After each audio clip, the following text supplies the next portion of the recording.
পাউরুটি দিয়ে বাসায় বসে বানিয়ে ফেলুন রেস্টুরেন্ট থেকেও মজাদার পিৎজা। ট্রাস্ট মি গাইস, এটা এতই মজার ছিল যে আমি রেস্টুরেন্টে যাওয়াই অফ করে দিয়েছি। আমার হাজবেন্ড তো আমার এই পিৎজার ফ্যান।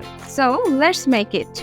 তো প্রথমে আমি একটি বাটিতে আগে সসটা বানিয়ে নিব। এভাবে পিৎজা সস বানালে আপনার বাইরে থেকে আর কিনে লাগবে না। এখানে আমি একটি বাটিতে 2 কাপের মতো সস নিয়েছি এবং একটা কাঁচা রসুন নিয়েছি, যেটাকে আমি ভালো করে গ্রেট করে নিব। এটাতে গ্রেট করা হয়ে গেলে 1 চামচের মতো সয়া সস, 1 চিমটি লবণ এবং 1 চিমটি পরিমাণ গোলমরিচের গুঁড়ো দিয়ে দিব। এখানে আমি পাউডার সুগার ইউজ করেছি। অবশ্যই আপনারা চেষ্টা করুন পাউডার সুগার ইউজ করার জন্য, না হলে পানি ছেড়ে দিবে সসটাতে। তো এখানে এরপর আমি 2 চামচ চিলি ফ্লেক্স দিয়ে দেব, মেয়োনিজ দিয়ে দেব। এরপরে মেয়োনিজটার পরিমাণ একটু বেশি লাগবে।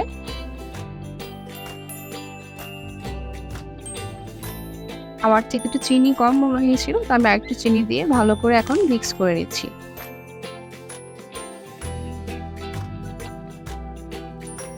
এটা আমাদের পিৎজা সস। তো এখানে কিছু গরুর মাংস নিয়েছি, যেটা আমার বাসায় রান্না করা ছিল। আমি এগুলোকে ভালো করে ধুয়ে নিয়েছি। এখন এগুলোকে হাত দিয়ে ভালো করে ঝুড়ো ঝুড়ো করে নিব, যেমনটা আমরা পিৎজায় খেয়ে থাকি। তারপর ঝুড়ো ঝুড়ো করা শেষ। এখন এটাতে আমি 1 চামচ টমেটো সস এবং 1 চামচ মেয়োনিজ দিয়ে ভালো করে মেখে নিব।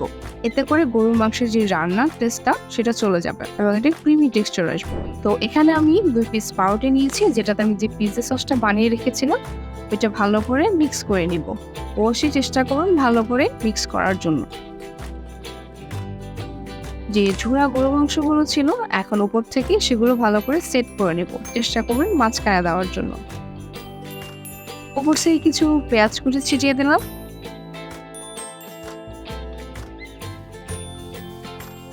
এবং কিছু টমেটো কুচি দিয়ে দিব। আপনার কাছে যে কোনো ধরনের সবজি থাকলে ওগুলোও দিতে পারেন। আমার কাছে টমেটো অ্যাভেলেবল ছিল, আমি টমেটো ইউজ করেছি। এবং উপর থেকে কিছু গ্রেটেড চিজ দিয়ে দিব। প্রায় শেষ। এখন উপর থেকে একটু চিলি ফ্লেক্স ছিটিয়ে দিব। পিৎজা প্রায় রেডি। এখন চলে যাব চুলায়। আমি কিন্তু কোনো ওভেন ব্যবহার করিনি বেক করার জন্য, এগুলো আমি চুলায় রেডি করেছি। তো চলে আসলাম চুলায়। চুলায় আমি একটি প্যান বসিয়ে নিয়েছি। এখানে আমি একটু তেল ব্রাশ করে দিয়েছি, যাতে নিচে লেগে না যায়। চুলার আঁচ কিন্তু অবশ্যই অনেক ছোট রাখবেন। চুলার আঁচ ছোট রেখে আমি এখন পিৎজাগুলো এখানে সেট করে দিব। এগুলো হতে কিন্তু বেশি সময় লাগবে না। সেট করে দিয়ে আমি এগুলোকে ঢাকনা দিয়ে দেবো। এই যে মাত্র 10 মিনিটে আমার পিৎজা রেডি।